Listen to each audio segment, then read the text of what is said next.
What is today? Isn't it Tuesday? It's a goddamn Tuesday. I'm not doing game. Okay.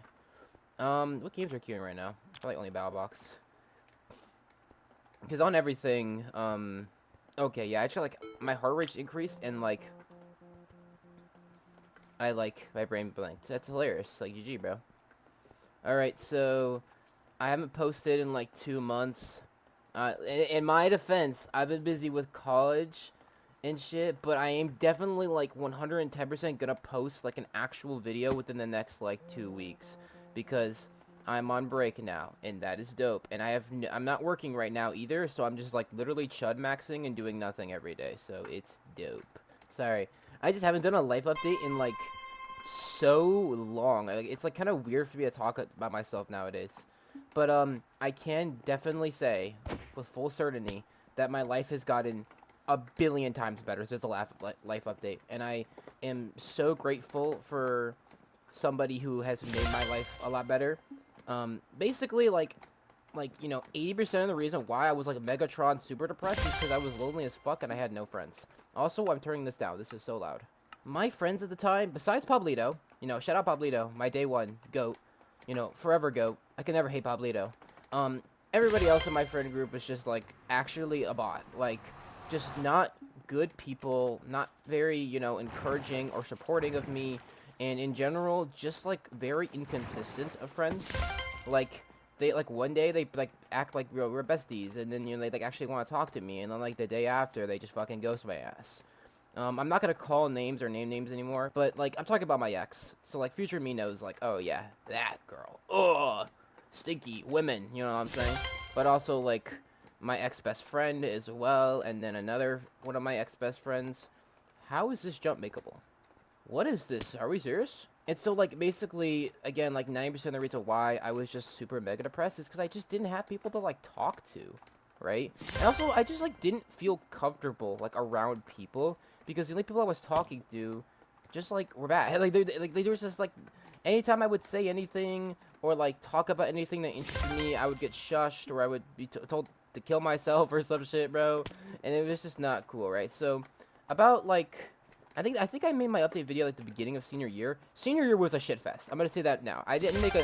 It was so bad that, like, I just didn't make a video about it because I just didn't want to talk about it.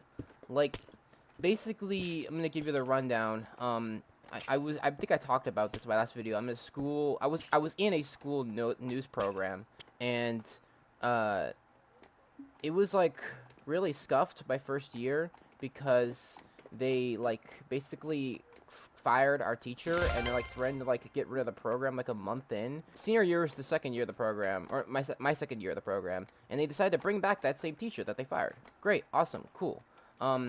At that time, I had really looked up to her, but turns out she was genuinely one of the most emotionally manipulative, awful fucking people I have ever met in my entire life.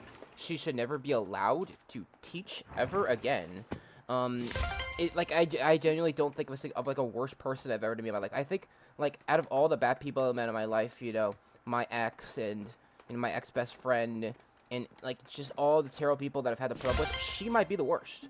Because as an educator, it's your job to encourage your students and always have their back, not to disencourage them, to tell them that, you know, that they're not, or to make them think that they're not worth, or that their work is not worth, and to be petty as fuck to the point where if they disagree with you, you abuse your power to punish them. Like, Miss Man, what she would do, teacher name, I just dropped her name, I didn't mean to drop her name, but she would, like, if somebody disagreed with her, she would make a rule for them not to be allowed to use the fucking restroom, which has to be illegal in some way. She did actually have a rule that I couldn't use the restroom, and only me specifically, because I would disagree with her very often. And, just about the buzz, because I was very passionate about the news program that I was in. I was very, very passionate, and I cared a lot. And so, because I was so passionate, I would be very verbal about it. And I'm not very verbal about a lot of things, to be fair. So, the fact that I would get very verbal about it, and there's, like, I wasn't, like, rude or anything, I would just, like, voice my opinion a lot. Problem is that she didn't like when people opposed her opinion, so she would use things like, you're not allowed to use the restroom. I had to make up lies about, like, oh, I have to go do this interview with this teacher, right? Just so I could go use the fucking restroom. Like, that's insane. I ran a a certain I ran my own program on the school news team called the Spotlight. Spotlight was designed to promote parts of the school or events in the school that don't get a lot of a focus, aka anything that's not sports, to the rest of the school, right? So I would work with robotics and engineering and theater a lot and band. I'd work with the teacher before, right? Or the teacher would reach out to me, um, and be like, "Yo, I wanna do an interview on my program, right?" And then I'd show up at one of the meetings, and all the students would be like, "Holy shit!" They see me with the camera and the tripod, and they'd be like, "That's the guy. We're gonna get put on the buzz, dude." It was like the joy that I brought to people, and because it was very important to them because I was like almost like highlighting their hard work, you know. And so it was a very, very important thing to me. Basically, Miss Mann did not care about Spotlight.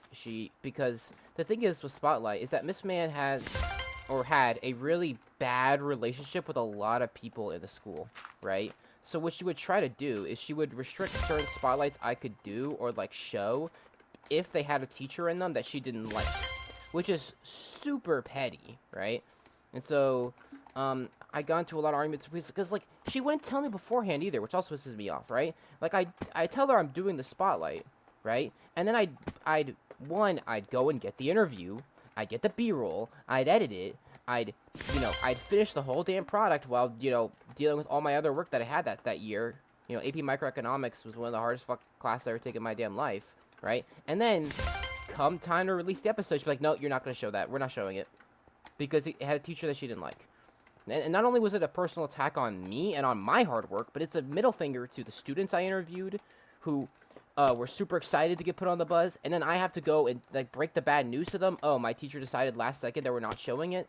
Like, do you understand how many people I had to disappoint because of her? Like, I was just so done. And I would approach her many times, but like, in the calmest way, and be like, "Hey, why? Like, why can I not show this?" And she'd be like, "Because I decided it," And one day, in like the middle of the year, I think it was like second semester or something, right? Because I was really depressed first semester, but like, and this okay. So here's where the epilogue happens, right? Here's where the moment happens, because I was still super depressed during first semester, right?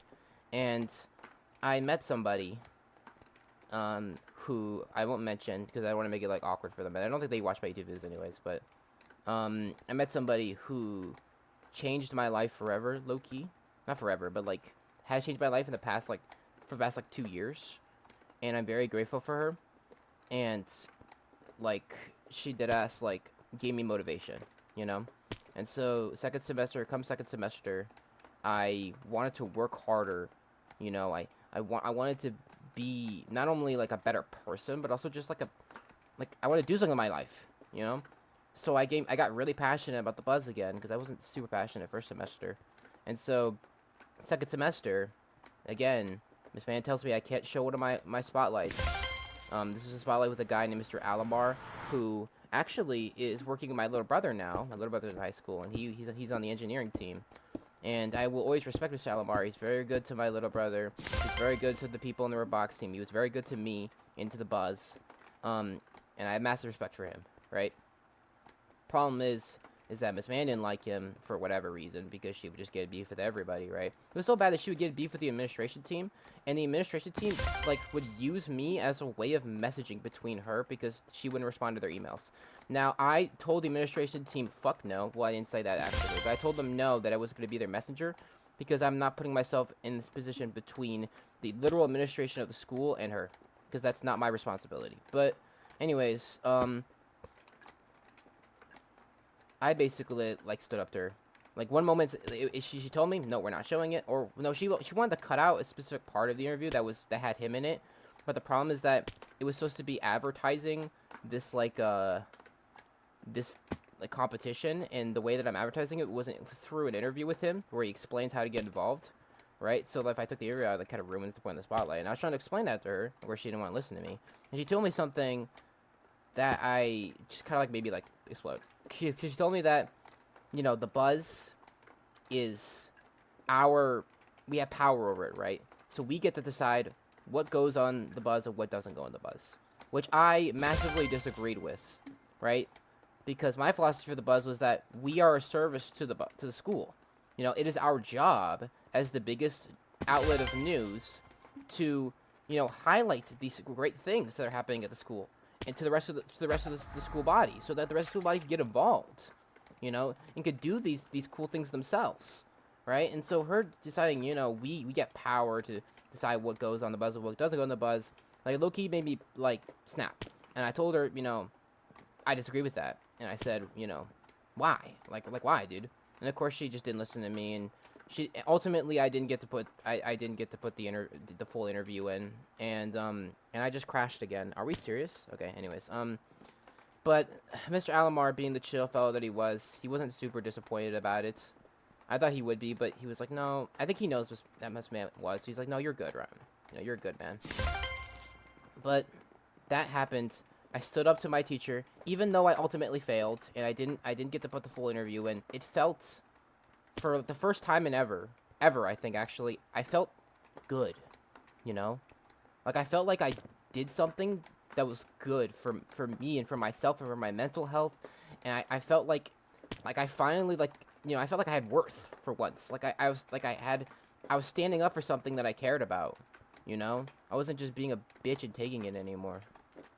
And that felt really good, you know? And that was all because of a certain person that I met that I won't mention. Again, I don't think she watches my videos anyway, so it's fine. But, how am I eating shit on this parkour so bad? I'm actually trash. I'm buns. I'm actually so bad at parkour, it's GG. But,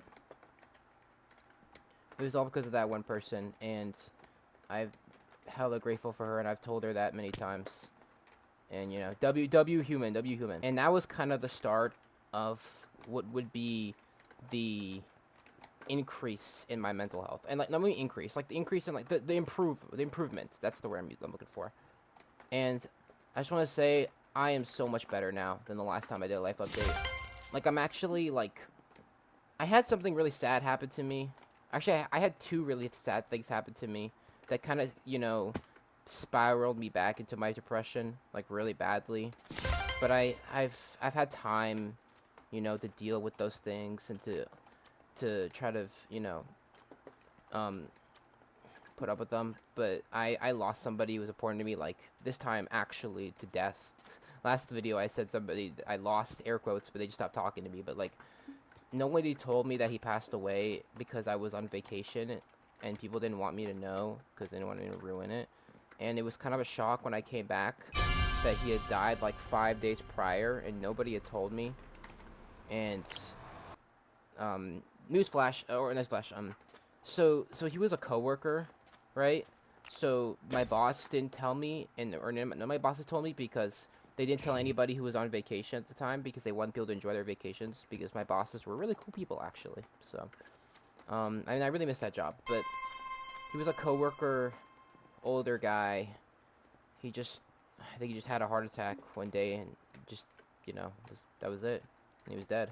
And that really, really fucked me up for a bit, because I really looked up to him, and I felt like I didn't treat him very well, because I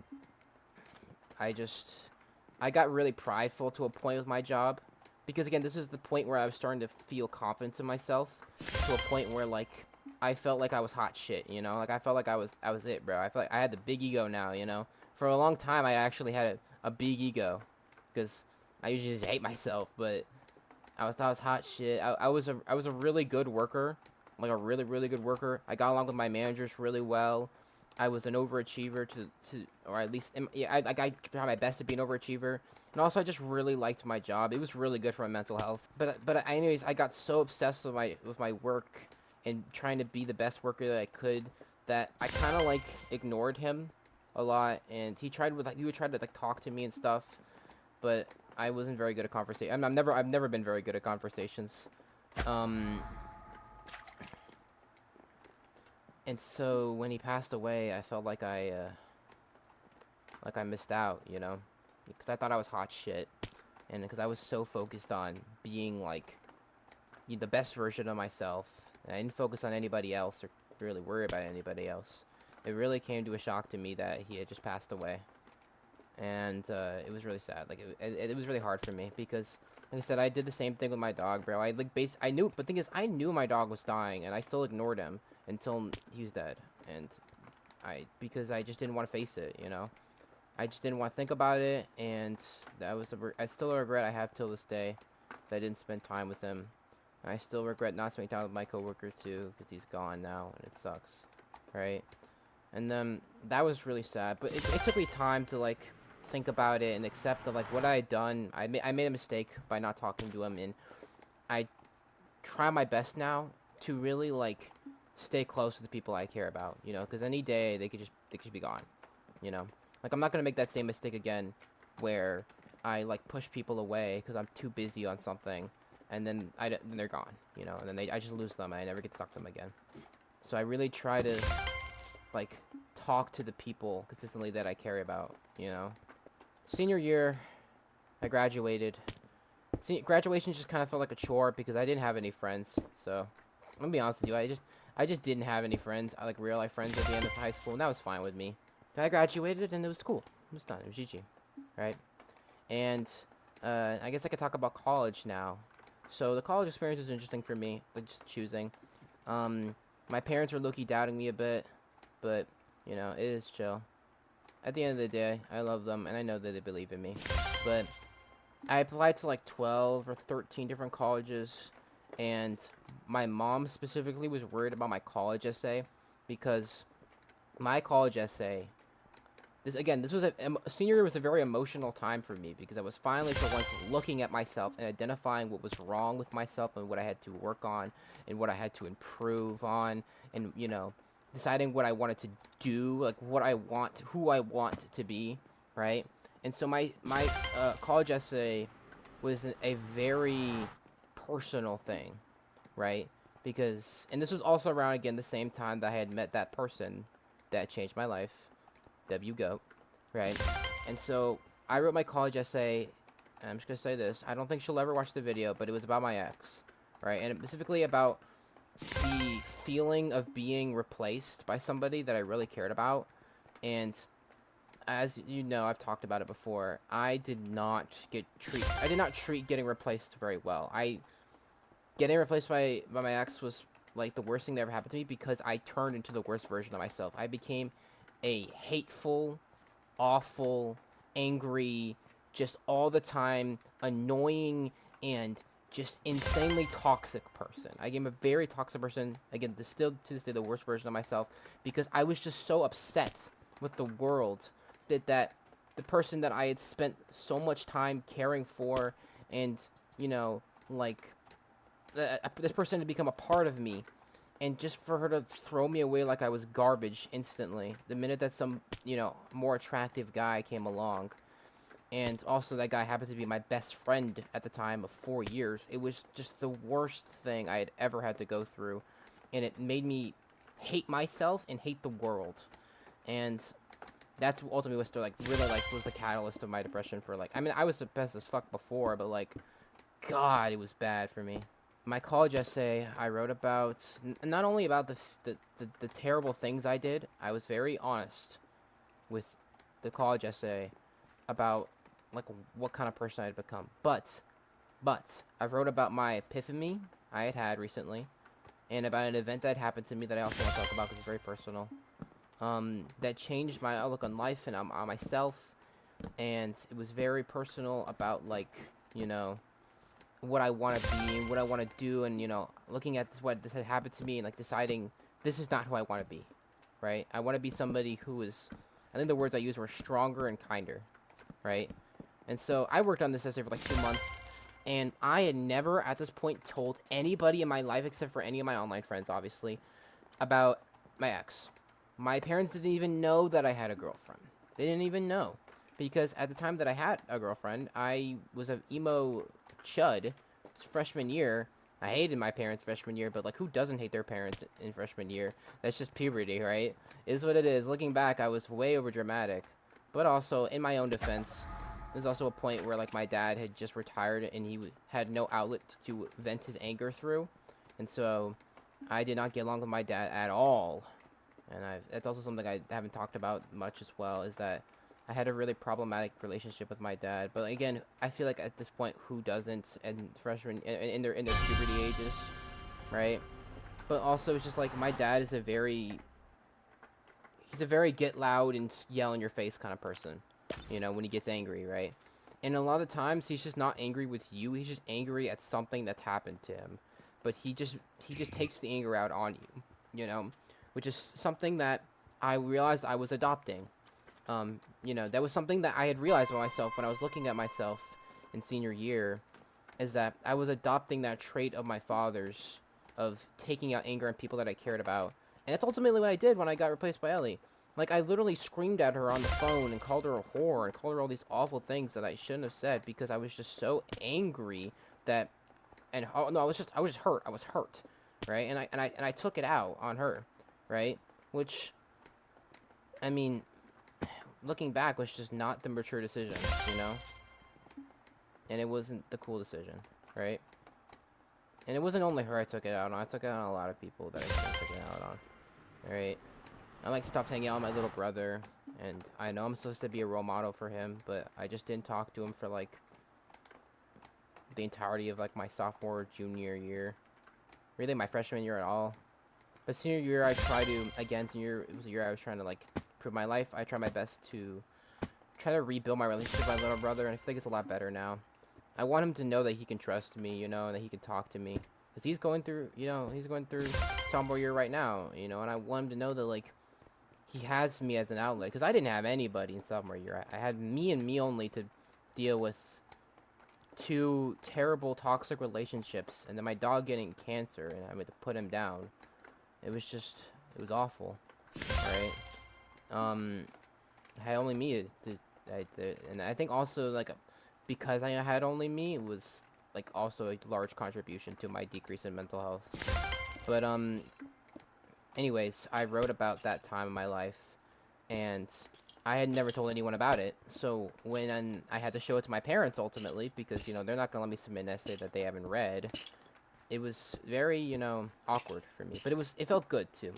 It felt liberating for them to know about my ex. You know, after so many years of just keeping it a secret, it felt like I had, like a weight had come from my shoulders. You know, they still don't really know the full story about my second ex either.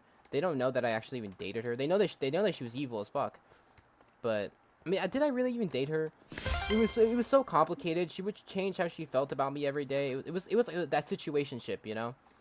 Yeah, anybody who's watching this video that isn't me, which I mean, there's a high chance it's just gonna be me in the future.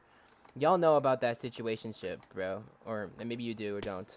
But situationships are awful. I think every single person that I've met, like situationships have to be like a canon event.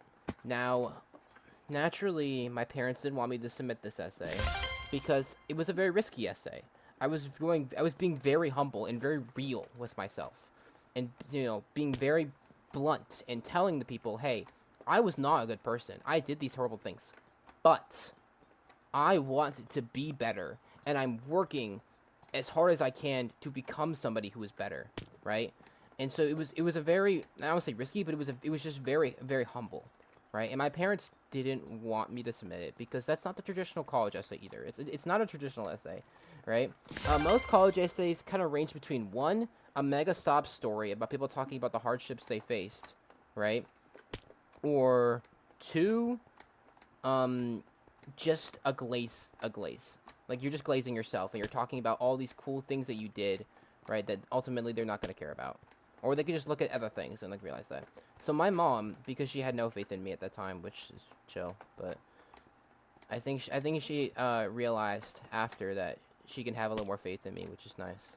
But she wrote a whole version of the college essay, basically. From what she would believe would be my perspective. So she like wrote in my perspective and said, you should submit this essay and not the one that you wrote. Which was not only an insult to me and my hard work, but like, it was just like her way of telling me that she didn't believe in me. And I didn't like that. Also, the essay was just really bad. The essay that she wrote because she didn't know me, right? But like, what parents really know their kids, and what kids really know their parents, you know? It's just kind of a thing that, like, people can't, like, ultimately, like, solve, you know? I just first tried that. I'm the GOAT. Holy shit. Jarvis, clip that. Anyways, she tried to write it from my perspective, and it just came off as really corny, bad, and just plastic and unreal because she didn't know me, right? And so I told her, no, I'm not going to submit this essay. I'm going to submit my own essay. And hey, I got into every single college that I applied to, and multiple of those colleges gave me scholarships. So it was great. It felt really good. It felt good to like be like, hey, they like me, you know, they don't hate me, right? Or and then also like it felt good to be right for once, and to feel confident in myself again, because this was a time I was finally starting to develop confidence in myself. I think after that my parents realized they can have a little more confidence in me, because it was also then during that time that I was like awfully failing this class, AP Microeconomics, right, which I'm gonna talk about very briefly. I'm gonna give you the gist. It was really hard for me. It was a class that I had at a level that I had never taken, and I was getting like D's on my test. But with this epiphany about myself, I had the greatest academic comeback of all time. I'm just gonna say that right now. I literally like updated and like upgraded my studying habits to a level that they had never been at before, and has made me 500 times better of a student. Like, I crushed this first semester of college, and it's all because of those studying skills I learned from taking AP Micro. It was one of the hardest challenges I had ever done, ever. I started from getting a D to getting a 5 on the AP exam at the end of the year. Yes, a 5. So I was so proud of myself. AP Microeconomics is also a large part of me putting in the work to make a difference about myself, you know? So I worked hard. Like, I worked like a dog in that class, bro. So I was so proud of myself for, you know, accomplishing this really, and, you know, defeating this really hard challenge, you know? So that was really huge for me, too, as well. So, graduated senior year. All this newfound confidence. I had gone to all the schools I wanted to. And so I got into, I narrowed my college decision down to 2 schools, right? And I'm not going to dox myself too hard, but there are 2 schools in New York, and one of them is Syracuse. And Syracuse is a hard school to get into, right? And my parents are really, really happy that I got into Syracuse. I also got into BU in Boston, but I decided I didn't want to go to BU because I wanted to go to New York. But it ultimately came down between Syracuse and this other school in New York, right? That this other school in New York is smaller than Syracuse. Isn't as, you know, academically, or like, you know, like isn't as big of a flex. I'll put that in that sense. It's not as prestigious, let's say, as the other school I got into. It's not a bigger flex to say, you know, I got into this school than it is to get into Syracuse, right? But I really liked it, you know. And my mom told me that college is the kind of thing that like kind of dawns on you. Like, you go to the campus and it just dawns on you, this is the place I want to spend the next 4 years in, right? And it might not be something that your parents agree with, but they said they support me no matter what, and they did. They did. I could tell my mom really wanted me to go to Syracuse, but I also make the decision to go to the college that I'm going at now, which I absolutely fucking love this college, and it has a dope-ass film program, and I'll talk about the college chapter later, because I found myself involved in something that I didn't mean to get involved in. It's like there was some kind of divine intervention. You know, I'm not saying that God, you know, directed me, but maybe he did. Maybe God saw, hey, you know, this guy's actually locking in with his life. Let me guide him in a really good direction. Because I found myself in an interest meeting for a program that I had no interest in, and now I'm heavily involved in, or at least I want to be more involved in it. I'm not heavily involved, but I'm involved enough to people know me, right? But also, like, I want to get more involved in it because I love it, and it's awesome. And I'm learning so many great things from it, and the people are so great, and I'm so grateful that I decided to go to this college and get involved in this program, but I'll talk about it more later. Anyways, I chose my college decision. I worked for the rest of the summer, right? And I was very sad leaving my job, because it was like a final chapter for my job, you know? I was training some new guys. It was like full circle.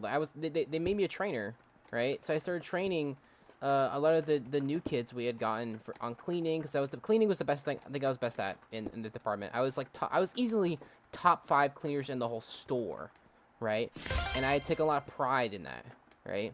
So getting to teach people all my tricks and methods and things that I had developed by myself over the over the 2 years of working was really nice. And of course, the people I met, I had only had like maybe like 4 mean coworkers over the years. Like, it was just really sad leaving. One of my coworkers cried when I left, bro. She like hugged me and cried and stuff, and I was like, it was sad, bro. It was sad leaving, but I actually want to pull up because I'm in Georgia right now, by the way. Or I shouldn't say that. I'm gonna dox myself, but I honestly should pull up to my store right now because I'm currently in my original place of residence right now. I'm not in New York right now. Because I'm on break, right? So I can actually go ahead and pull up to where I used to work. I haven't yet, but I should. Maybe one of these days I will. Maybe today. Maybe tomorrow. Maybe I will just touch base and see who still works there and say hi to some people. Just if there's nostalgia. Just for nostalgia. Also, I want to see if I can work back at that store in the summer. If they'll let me. Oh yeah. So I forgot about this level. How it's like virtually impossible. Yeah. But okay. Anyways, I left work, and I said goodbye to my passed away coworker. They put a photo of him, I think, up in the break room somewhere. And I said goodbye to that photo. Because it felt like he was still there. Like his spirit was still among us. If that makes any sense, right? And I said goodbye to all my coworkers I had known for several years now. And I had respected, some of my coworkers I didn't get along with, but now I've grown to get over that disrespect, or to get over whatever bad interaction I had with them, and to be like, hey, we're cool now, Like there's this guy, right, that I didn't like all that much, who was one of my coworkers, and I had bad interactions with him, but upon leaving, like I really started to respect him that like last month of working, and we really like kind of like we put aside our differences, and I hope he's doing well. Also, on the topic of putting aside our differences, I finally kind of somewhat maybe squashed the beef with a guy that I have had beef with for years, but I've just had to put up with because he's not going to go away anytime soon. I mean, I didn't have beef with him, right? I just didn't like the guy, right? I still don't really like the guy that much, but like, I don't hate him anymore, and I can respect him enough because we kind of squashed the beef, which is really good for me too as well. There is this guy who is my cousin's boyfriend, basically, because my cousin's the same age as me, so the boyfriend's the same age as me, right? And partially the reason why I didn't like him is that, one, he kind of has this like thing where he one-ups people because he's a math whiz and he's an engineering major, and he's like transferring into GT soon. He's going to Casey right now, right? So he likes to act like he's a know-it-all, right? And he knows everything, and he's better than people, and he still to this day likes to one-up my college decision. He's not a big supporter of my college decision, but I could not gaff. So, but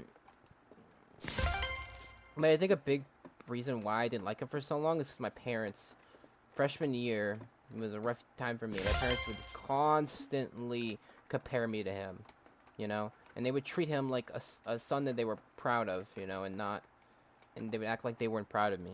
Right, and that really was not good for me freshman year.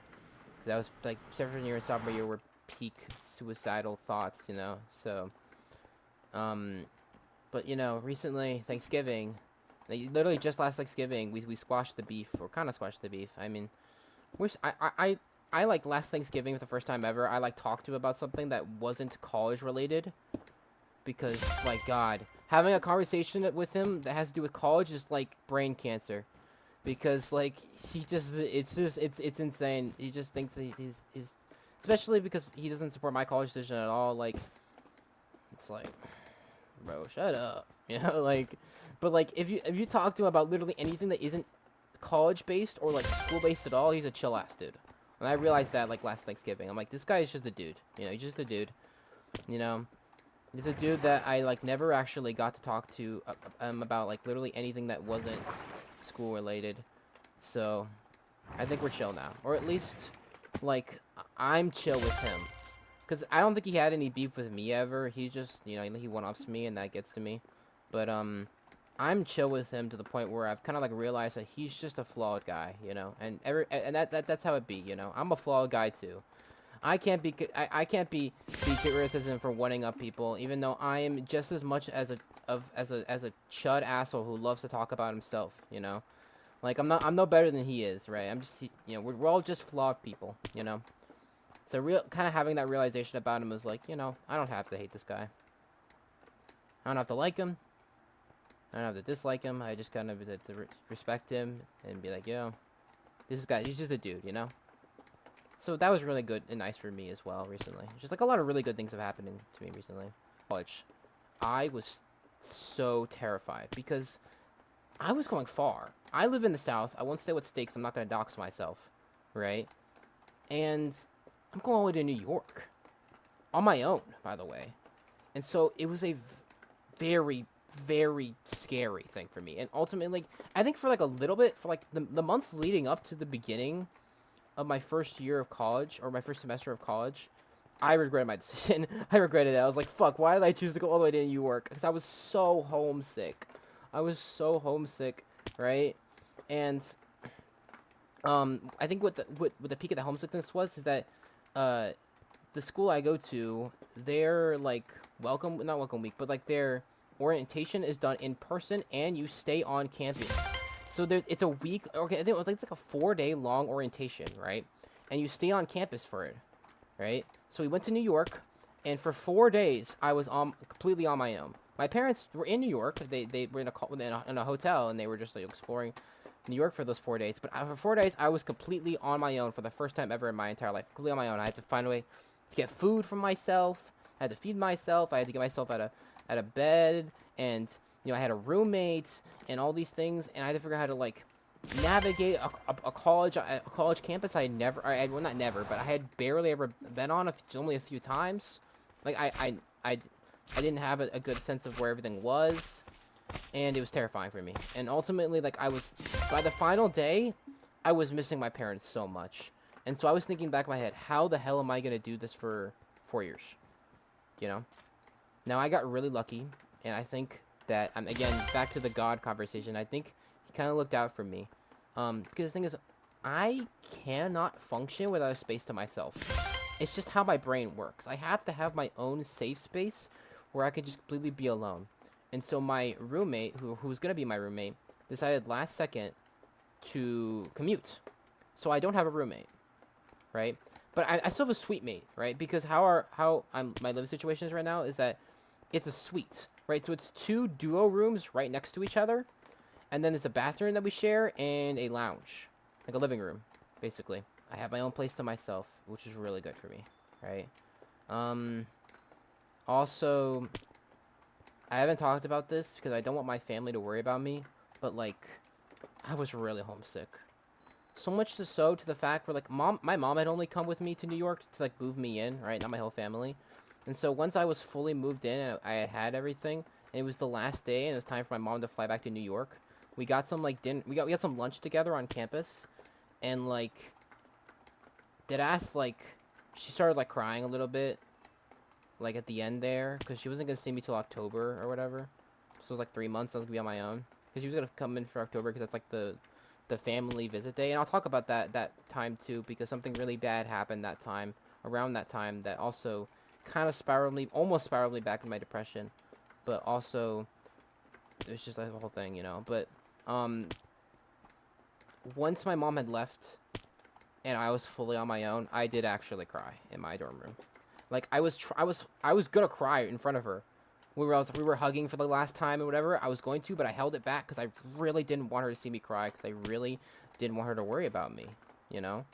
And so like the minute I got back to my dorm room after that, I start sobbing. Like literally the second I walked into the door, I started sobbing. Right, because it's hard, you know, to be on my own. I'm sorry for my mama. They made this level harder. I don't know why they did, but they did. I'm gonna rage quit it if I don't finish it here. Okay. First month of college is really hard for me, but there's this thing called Welcome Week, right? So the first like a week that I was there, it was like basically all these things that you would have to go to, but also things you could do. So I went. There's all these things you could like sign up for. There's like special activities and stuff. So I signed up for this activity in Manhattan.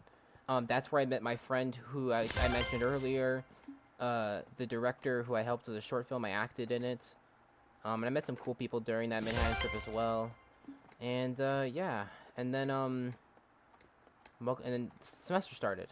Now, again, during Welcome Week, I was trying to get involved with a program called Heat, which is kind of like, or not really, but kind of like a school news program, right? This reminded me of The Buzz and all the hard work I did there. And I thought my original plan was to revive Spotlight, make a new form of Spotlight at my college. But when I went to like the fair or whatever, where they had all like the club fair they had during Welcome Week, the dates for like the interest meetings got like mixed up and stuff, and like the Heat Network person told me the location and date for a different interest meeting for a different film program, and this film program is known as sports media, which I had no interest in, but I showed up to the I showed up to the interest meeting thinking it was going to be the Heat Network, but it wasn't. It was sports media. So when I heard of sports media, I was like, bruh. But, just for the hell of it, I said, you know what? I'll stay. I'll listen. At least I'll listen and stay, right? And it's like God, like, told me or, like, guided me there, bro. Because sports media is awesome, dude. It is such an awesome program. Because literally 2 days later, I was working on a camera, a couple $100,000 camera, on a live stream of one of the sports games, working with professionals from the actual, like the actual professionals outside of the university. Literally 2 days later. I love sports media because they get you, boom. The Heat Network, the problem is I learned later is that you kind of need some experience before actually getting involved in Heat Network. Also, Heat Network, there's like several different shows, and you have to like do a form to even apply to become a shadow, which is basically you sit there and watch, right? Sports media, I just showed up at any game. I talked to the guy who runs it, Mr. Dexter, right? That's actually his name, by the way. Cool ass fucking name, Kevin Dexter, bro. Holy shit, right? I talked to him right after the interest meeting because I was so interested, right? Because he was telling we work with professionals in the field. We can have you on a camera 2 days from now, doing this professional work, right? And that caught my attention. So I talked to him right after. I'm like, hey, I'm interested. When's the earliest time I can get involved? He's like, yeah, literally 2 days from now. Show up. That's all you gotta do. Introduce yourself. Shake hands with a few professionals, and you're a shadow. And what we'll do is we'll have you watch for half the game, and then we'll put you on the camera the other half.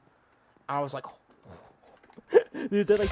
Because I came from my high school, like, The Buzz, the cool program, right? But, like, we worked with, like, Rebel T7 cameras, and everything we did was recorded, right? So to work on a live stream with these way high-tech cameras with these professionals was, like, cool to me. That shit's cool to me. So 2 days later, I'm a shadow, right? I watch this guy, I learn a few things, so I shake hands with people, right?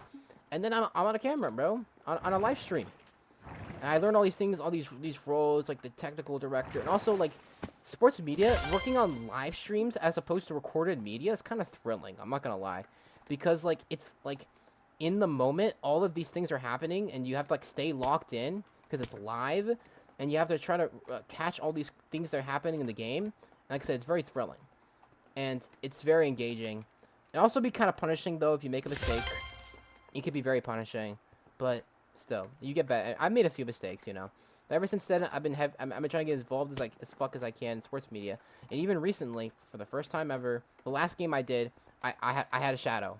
So I've gotten to the point where I can train people now and teach people. Now I can teach new people, this amazing thing that I've only discovered like 3 months ago. So I love sports media so much. It is. I mean, I might put some photos on screen right now of some of the cameras and some of the work I've been doing. But it is, like, it's just so cool, dude. It's just so cool. And the people are so nice. They're so nice, bro. Every single person I've met in that program is the coolest, chillest, laid back, patient, awesome, just helpful person in the world, bro. Every single person I met in that program. Now, I haven't gotten to be involved in it very recently because I didn't get put on any games for December. Actually, I did, but they put me on some games that I wouldn't be available for because I'd be flying back to New York. I think it was a mistake. I don't know why they put me on those games. But, because I didn't put myself available down. Like, you do availability for them per month and stuff like that. But, that's the one thing I'm missing right now. That's the one thing I'm missing right now. I'm missing being at college because I'm missing getting to do sports media. Like, that's insane. Also, next semester, I don't have any classes Friday, so I'll be available for more games. So I'm so excited, bro. And next semester, I get to do my production class too that I've been hyped for. I actually get to produce stuff the next semester, bro. I'm so hyped for next semester. I mean, my schedule's kind of bum a little bit, but like, cause like on Tuesdays and Thursdays, it's like high school. I have like 3 classes back to back, and I don't get to eat lunch till 3 p.m. and some bullshit. But it is what it is, you know. Silver lining is that I get to do a production class now. And I get to be more available for sports media. So, all right, we're finally getting to the end now. We're almost fully caught up. I'm gonna talk about 2 things. One, what happened to me in October of last year. Well, it didn't happen to me, but basically, I don't want to talk about it because it's a very personal thing, and it didn't really happen to me, but it happened to somebody I know, and it kind of put me in a bad mood for a little while. But basically, you know, I mentioned earlier that I have suite mates, right? So I have 2 guys that live basically next to me in like a room next to me. We share a bathroom and a living room, right? Well, now it's only 1 guy. So a suite that was supposed to fit 4 people only has 2 people in it right now because one of the guys tried to kill himself, and I really like that guy, and I actually should reach out to him because I have his phone number and I haven't texted him in a while. I might touch base with him soon and say, hey, you know, how are you doing? Worried about you. I didn't know him all that well, you know, but I liked him, you know. I mean, I kind of didn't like him, kind of did like him. Like, he was how do I describe him? He is very performative, you know, was surrounded by girls, got along with girls really well, and would bring girls over to our dorm room all the time. You know, super late sometimes. But he was also just a really friendly guy, so I can't hate him for that.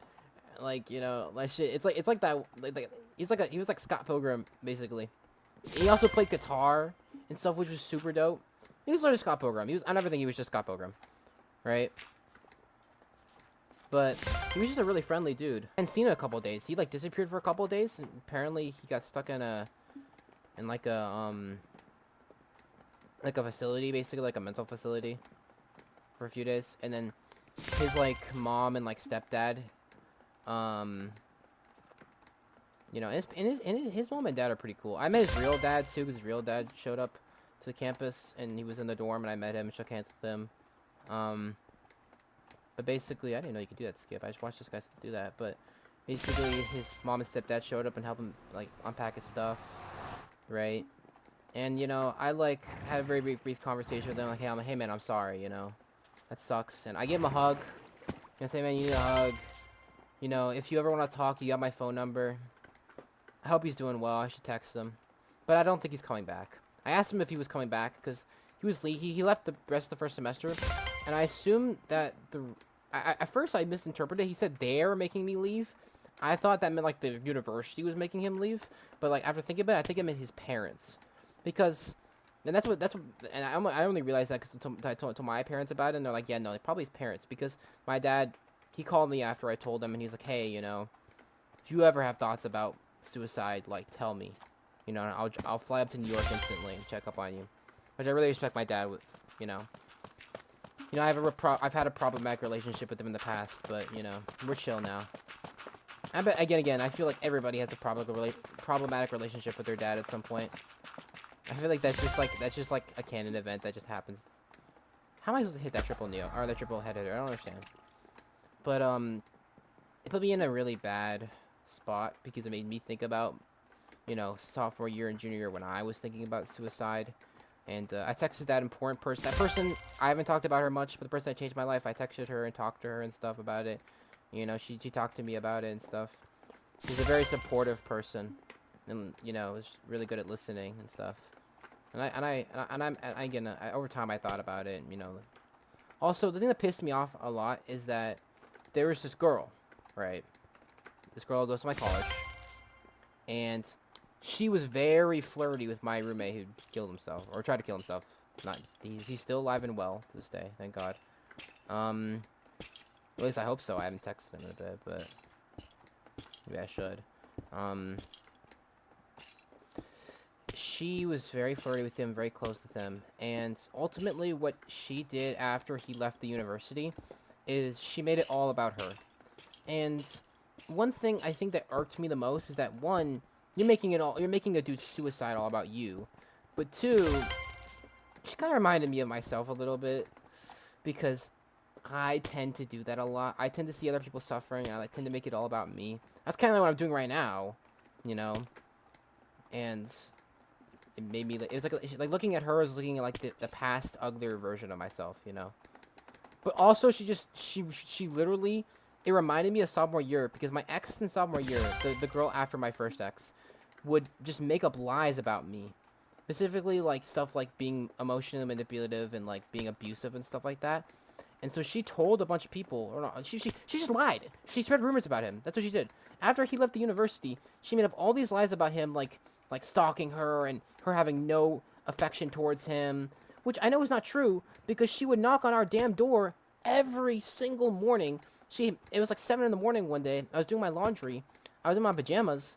And I found her standing outside of with some other girl, standing outside of my dorm, and she's like, "Can you open the door so we can talk to Diego?"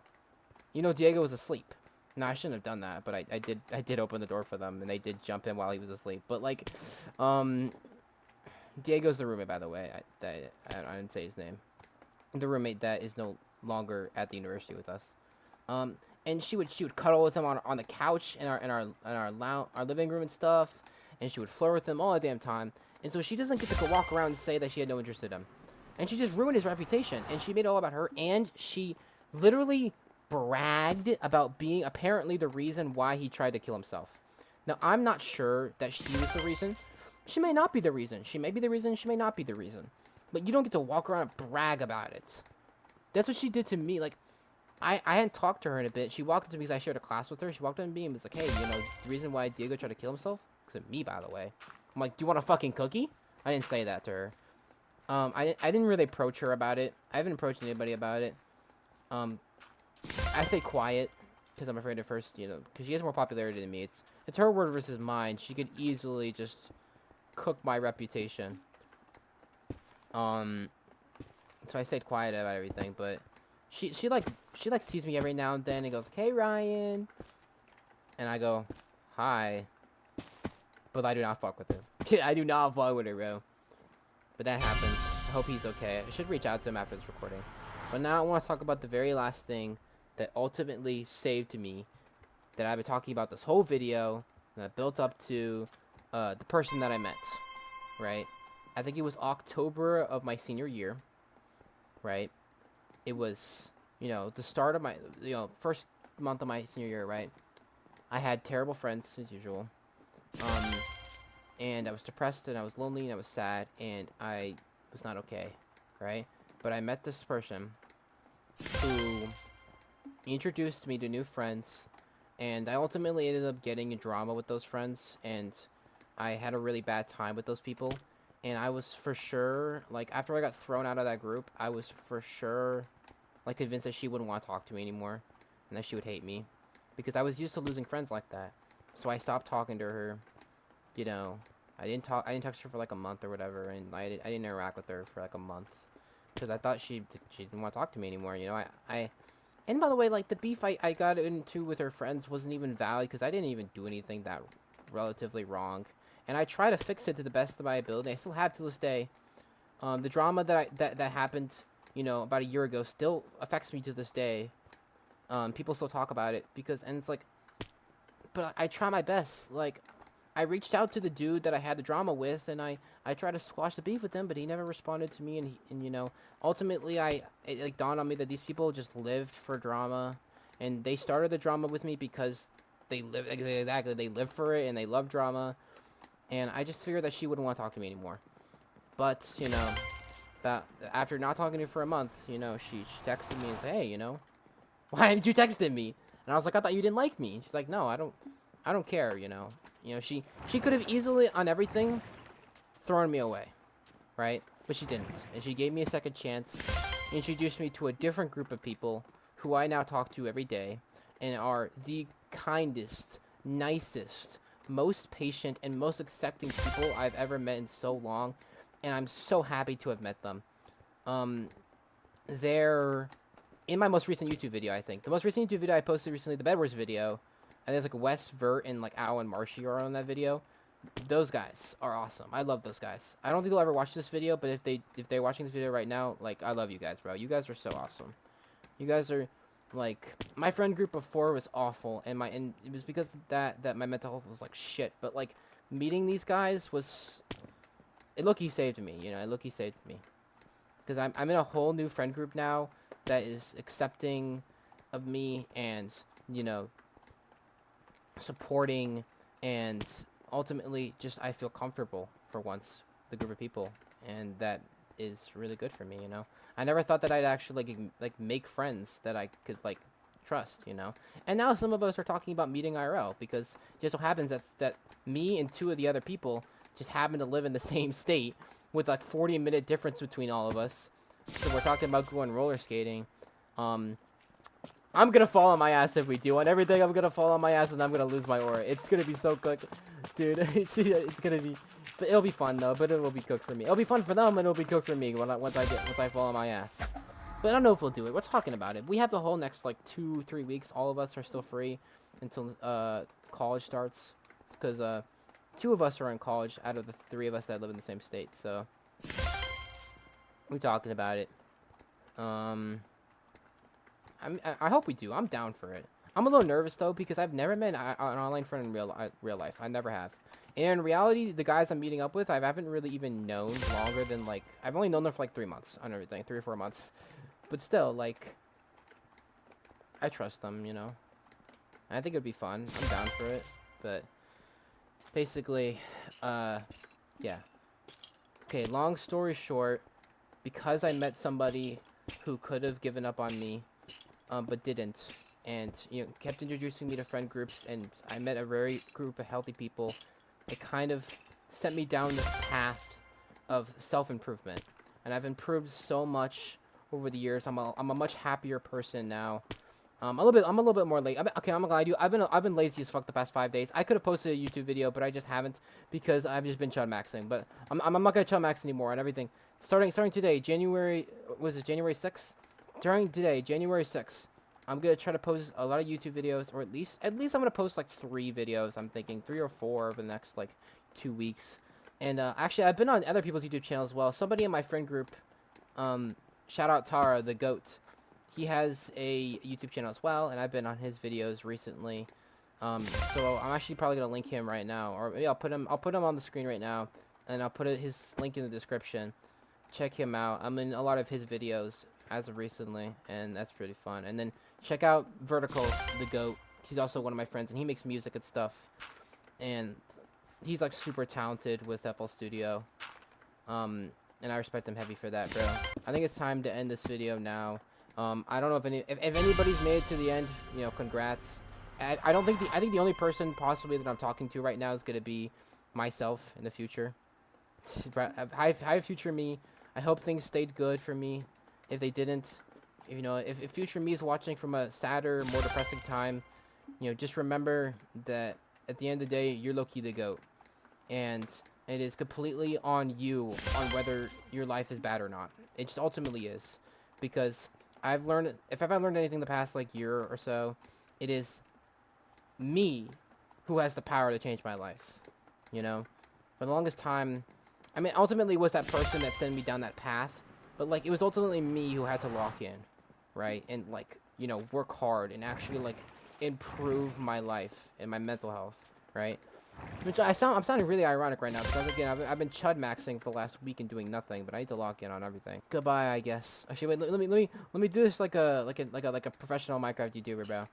Oh my god, let me take my hitboxes off, bro. This makes it ugly as fuck. Alright, guys, I promise I'm gonna try to post more often. Oh my god, these chains are ruining my outro. Anyways, guys, I'm gonna try to post more often. Or no, I am gonna post more often. I'm not gonna try. I am. I'm gonna lock in. I'm no more chud maxing. All right. I'm gonna try to post some good videos, some decently good content. You have to be patient with me though, because I haven't edited in a long time. I'm gonna be rusty as fuck, and then I'm gonna be editing very slowly, but it's okay, right? It's chill. But yeah, and you have made it to the end of this video. Probably only gonna be future me. So message to future me or to anybody who's at the end of this video. It is you who can change your life. And that's the ultimate lesson. Like, it is ultimately up to you, right? For the longest time, I was just waiting for somebody to come change my life, and somebody kind of did. But like, ultimately, it was me who had to like lock in and work hard and stand up for myself and have confidence in myself in order to actually improve my life. So, adios. I'm gonna be recording a horror video tonight. Wish me luck. It's gonna be the Secret of the Mimic video. If you see that video come out, just know I recorded it tonight. Anyways, adios, amigos. Thank you for staying and watching. And if you enjoy my dog shit content in any sort of way, do consider subscribing and liking.